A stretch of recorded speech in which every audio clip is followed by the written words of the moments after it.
Hoje nós vamos falar de mais uma forma para você investir aqui nos Estados Unidos sem precisar abrir uma conta numa corretora aqui. Você investindo direto na B3 no Brasil, através da sua própria corretora. No episódio anterior a gente falou sobre como investir através de ETF, como você escolher seu ETF, e hoje nós vamos falar sobre BDR. Você sabe o que é? Você sabe as vantagens e as desvantagens de você ter uma BDR? E você sabe como escolher uma BDR? Se a sua resposta é não para isso tudo, hoje você vai saber de tudo isso. Hoje a gente vai te trazer tudo detalhadinho.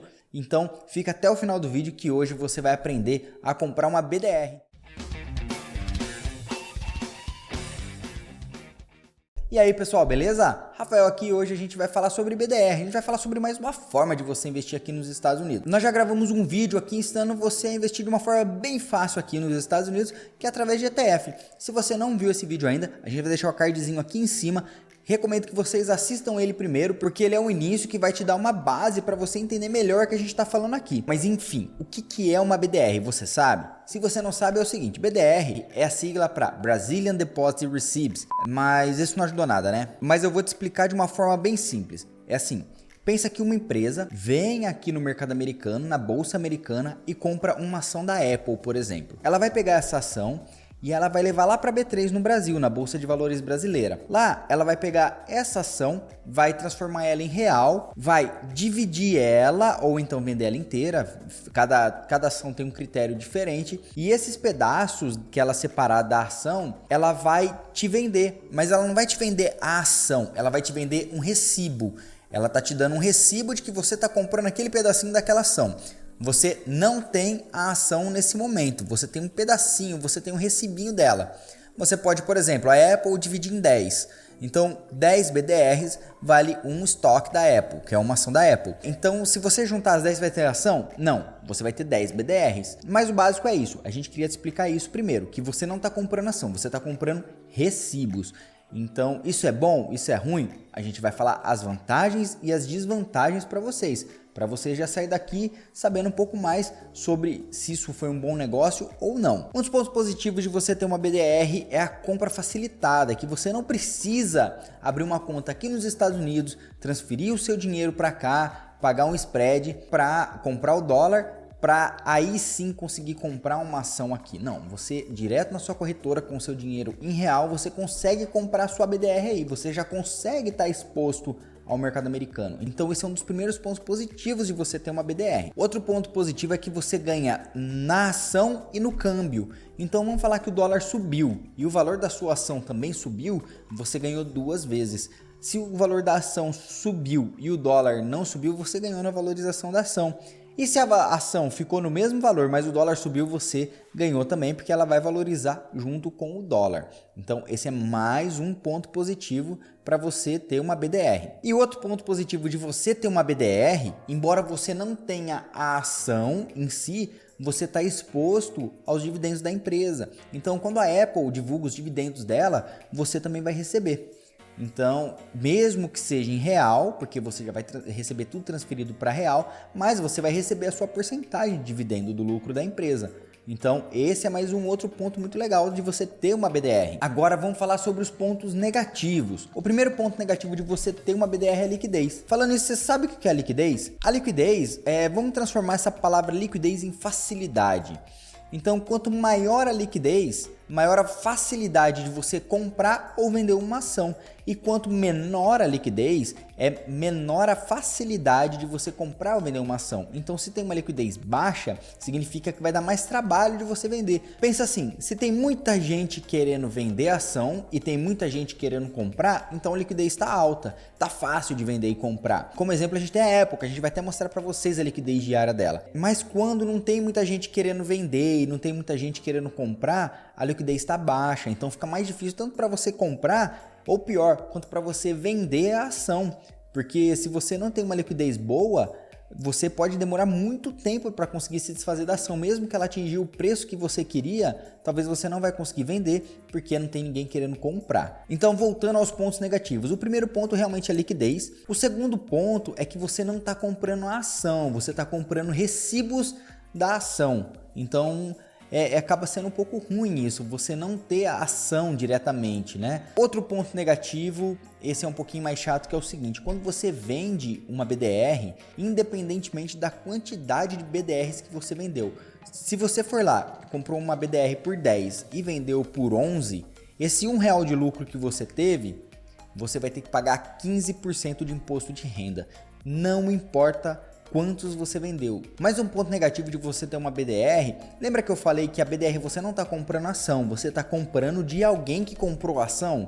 Então, essa empresa que comprou a ação, ela que vai receber os dividendos, vai pegar os dividendos e vai repassar para a gente.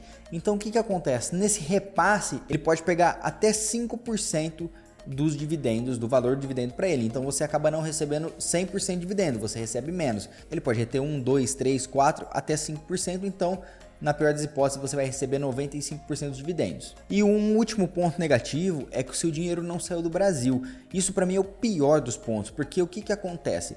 Quando o seu dinheiro fica no Brasil, se acontece uma merda que nem aconteceu aí na Argentina, que nem aconteceu na Rússia, você não consegue tirar o dinheiro do Brasil, né? Vai saber o que se passa na cabeça desses políticos, porque aqui a gente investe por longo prazo, a gente investe para 10, 15 anos, e em 10, 15 anos muita coisa pode acontecer, porque pensa, você em 2019, você pensava na hipótese de acontecer uma pandemia, do mundo inteiro fechar as fronteiras, de todo mundo ficar trancado dentro de casa? Você pensou que a Rússia fosse invadir a Ucrânia e fazer todo esse rebuliço no mercado? Não. E a gente não sabe o que vai acontecer amanhã.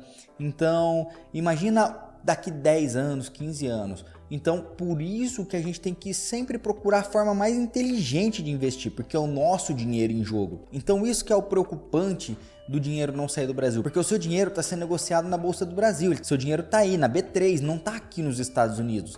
Então, isso é um ponto bem complicado, que é, como eu disse, o mais preocupante de todos. Até porque alguns dos pontos negativos é um custo do custodiante, né? O custodiante veio aqui na bolsa, comprou a ação, foi para o Brasil, ele está tendo todo um processo, então nada mais justo que ele cobrar alguma coisa por isso. Isso no final acaba sendo uma facilidade, toda facilidade tem um custo. Até então eu não vejo tanto problema, porque quanto mais sofisticado você ficar nos investimentos, você vai entender que acaba sendo muito melhor você investir para aqui, você colocar o seu dinheiro direto aqui. Mas enquanto você ainda não aprendeu a jogar esse jogo na bolsa aí no Brasil, não adianta você querer vir tentar fazer aqui sem ter nenhum apoio, vir direto, que a chance de você errar é muito maior. Então, alguns dos pontos negativos eu acho que são custos da facilidade, então não vejo tanto problema, porém, esse último eu acho bem complicado. Mas agora que a gente já falou dos pontos negativos, dos pontos positivos, já explicou o que é uma BDR, vamos dar uma olhada para ver como é que faz para a gente achar uma BDR, para a gente entender melhor aí algumas dessas coisas que eu falei aqui para vocês. Para a gente falar um pouquinho mais das BDRs e mostrar para vocês um pouco mais dos números, a gente vai usar o site que a gente sempre usa, que é o Status Invest, que ele tem a opção da gente ver as BDRs. Então vamos dar uma olhadinha aqui. Tô aqui na página inicial do site, tá vendo? Vem aqui em BDRs. Tá vendo? Aqui tá falando pra gente que tem 14 setores e 921 empresas. Só lembrando que nem todas as BDRs que estão aqui são BDRs de ações dos Estados Unidos. Existem BDRs de ETF, BDRs de empresas de outros países, como a China, por exemplo. Então a gente está vendo aqui um apanhado, mas que tem muita empresa dos Estados Unidos. Eu vou até mostrar para vocês aqui agora. Vamos dar uma olhada aqui. Aqui, se você rolar, você vai ver aqui, olha, as altas do dia, as baixas do dia, alguns informativos de dividendos, alguns comunicados das empresas, e aqui alguns calendários. É bem completinho, eu gosto muito desse site por isso. Mas a gente vai vir aqui em cima e vai clicar em BDRX, tá vendo? Então aqui está explicando um pouquinho o que é o BDRX, você pode ler depois certinho, mas ele é um índice que simula a variação das BDRs aqui. Aqui eu cliquei em 5 anos para vocês terem uma noção de como que o índice tem se comportado. Tá aqui, vocês estão vendo como que está sendo o desempenho do índice. E a gente vai rolar um pouquinho para baixo e tá vendo aqui, ó, mapa dos ativos. Isso aqui é legal, porque tá vendo? Isso aqui, tá vendo? Tem uns quadrados grandes, tem uns um pouco menores e tem uns bem pequenininhos aqui embaixo. Então, o que isso significa? Significa o peso de cada ação nesse índice. Então, tá vendo a Apple? A Apple, o peso dela é de 12,18%. A Microsoft é de 9,5%. A Amazon é de 6,5%. E tá vendo esses vermelhinhos? Tá tudo verde, tem alguns vermelhinhos. Esses vermelhinhos é que a variação tá negativa. Então, na média, a variação dele tá negativa, não tá positiva. Aí a Apple tem um positivo de 1.5, a Microsoft de 0.98, a Amazon de 1.32 e por aí vai. E daí aqui, se você quiser vir aqui também e selecionar por setor, você consegue clicar, aí você vai ver a participação de cada empresa por setor. Tá vendo? Olha aqui, as grandonas, os maiores aqui são basicamente tecnologia. As maiores são essas aqui, ó, Apple, Microsoft, Google, Nvidia. Então, as grandonas estão aqui. Só que o que isso significa? Vamos dar uma olhadinha, a gente arrasta um pouquinho mais para baixo e a gente vê aqui, tá vendo? Mesmo esquema, a composição por ranking. Em primeiro é a Apple, segundo Microsoft, terceiro Amazon. O Google tem 2 participações, que ela tem 2 tipos de ação, tá vendo? Tem tudo aqui. Olha aqui, em sétimo lugar tem uma empresa de Taiwan. Agora, o que a gente quer ver? Vamos abrir a Apple aqui, só pra gente entender. Mesmo esquema, eu tô com a Apple aberta. A variação dela, tá vendo? Em 5 anos, como tá sendo. Olha isso aqui é muito importante você entender. Tá um pouquinho para baixo aqui, tá aqui, ó, liquidez diária. 14 milhões e 900 mil por dia. Isso aqui é um número bem legal. Quando a gente fala de paridade, aqui, então, um estoque significa 10 BDRs. Lembra que eu falei que a empresa custodiante ela pode comprar, ela pode vir aqui comprar e fracionar? Então ele pegou uma ação, dividiu em 10 e negocia 1/10 de cada ação aqui. Então quando você junta 10, você tem direito a uma ação, mas aí você tem que fazer um processo para ter direito para conseguir pegar essa ação, tá bom? Você não é automaticamente completou, vira, não. Você vai ter 10 BDRs. Então é isso aqui que acontece. E aqui tem o número de ações, né? O número de BDRs negociadas. Aqui são os indicadores, que é os mesmos indicadores que a gente sempre fala. Olha aqui, ó. Ela paga um yield baixíssimo de 0,39%. Ela tem um PL, que é tempo em ano para você recuperar o valor investido, de 25,43, ou seja, vão levar 25 anos para você recuperar o valor investido e você está pagando 43 vezes o valor da empresa. Então, ela tem alguns indicadores bem puxados. Quando a gente olha aqui, a margem, ela tem uma margem líquida muito boa, de 25,71%. Então, é uma empresa muito boa, tem um ROI de 171%, um ROA de 29,63%. É uma empresa muito boa mesmo, né? Não tem o que falar, é Apple, né? Agora a gente volta aqui, vamos fechar a Apple, vamos ver aqui outra, olha. Vamos ver a Microsoft. Vamos já abrir aqui, ó, as principais. As 4 principais é a United Health e a Taiwan. Vamos ver aqui, ó. Não quero ver os indicadores, o que eu quero ver é isso aqui, ó. Quero mostrar para vocês isso aqui, ó. Tá vendo a liquidez diária? 12 milhões. Boa. Vamos ver a Amazon. Liquidez diária. 17 milhões, ó. Agora vamos ver o Google. Liquidez diária do Google. 921. Tá vendo? Já caiu bastante. Lá a gente tava 15 milhões. 17, 16. Aqui, 920. Entendeu? 920 mil. Não dá nem 1 milhão. United Health, vamos dar uma olhadinha. 2 milhões, ó. Muito boa, muito boa. Tá bem legal aqui. E uma ação foi dividida em 35 BDRs. Uma ação aqui no Google foram divididas em 12 BDRs. Na Amazon, uma ação foi dividida em 20. E na Microsoft, uma ação foi dividida em 24 BDRs. Tá vendo? De BDR para BDR tem essa variação. E vamos dar uma olhadinha aqui nessa de Taiwan. Vamos ver aqui como é que tá. Olha lá, já caiu pra caramba, tá vendo? Ó, 777 mil reais de liquidez diária. Então, ela tá bem abaixo das outras. E uma ação foi dividida em 8 BDRs. Então, a gente tem essas informações. E vamos ver lá no final da lista, ó. E vamos dar uma olhadinha aqui nessa última aqui, na número 134. Olha a liquidez diária aqui, ó. 60 mil reais de liquidez diária.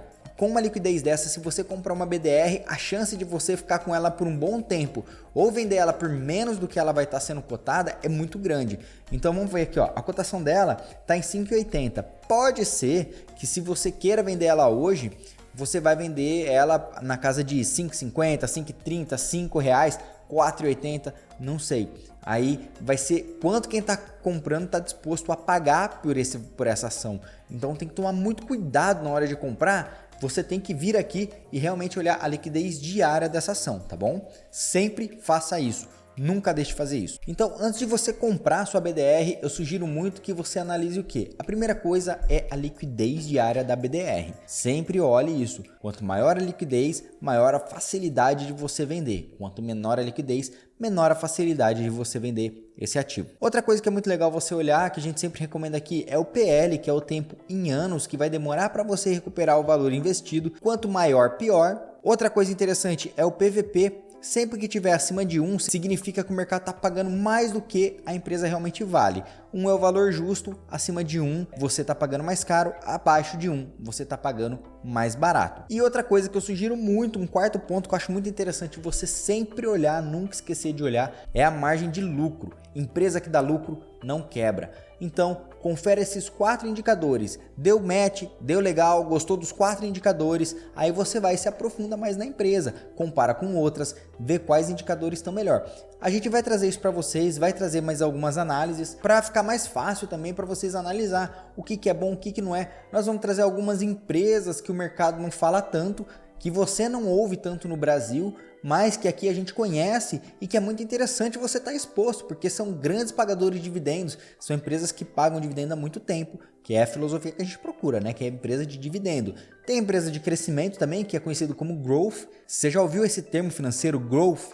Né? Os influencers falando? O que significa isso? Growth é de grow, crescer. Então você está comprando uma empresa que hoje vale muito pouco, mas que você está apostando no growth dela, no crescimento dela. Então isso, quando algum influencer fala growth, está falando do crescimento da empresa. Então você tem 2 tipos de ações que você compra. A de crescimento, que é de growth, e a de dividendos. O ideal, como a gente sempre fala, é você comprar uma que faça as 2 coisas. Uma que vai crescer e que vai te dar dividendo. Mas você tem que saber qual delas você está comprando, se é uma de growth ou não. Então, isso é outra coisa que a gente também sempre explica aqui. E para você sempre ficar por dentro disso, se inscreve aqui no canal, não deixa de se inscrever que você vai receber todo o conteúdo nosso, todas essas dicas que a gente dá de graça. A única coisa que a gente pede é se inscreve e deixa uma curtida aí pra gente que vai ajudar demais a gente. Se você não segue a gente no Instagram ainda, corre lá e segue, é 2a.cast, que lá a gente posta sempre muito conteúdo, a gente posta alguns cortes, posta algumas coisas bem interessantes, alguns comparativos que não tem aqui, vão ter lá. Se ficou alguma dúvida, comenta aqui que a gente com certeza vai responder, ou então manda no nosso e-mail que é contato@2a, número 2 letra A, cast.com, tá aqui embaixo qual que é o e-mail nosso. Então você manda um e-mail pra gente que a gente também vai te responder. Então é isso aí, pessoal, muito obrigado pela atenção, muito obrigado por ter ficado até aqui e a gente se vê no próximo vídeo que a gente vai falar sobre mais ações aqui dos Estados Unidos. A gente vai focar bastante aqui agora, beleza? Então a gente se vê no próximo vídeo. Um abração e até lá!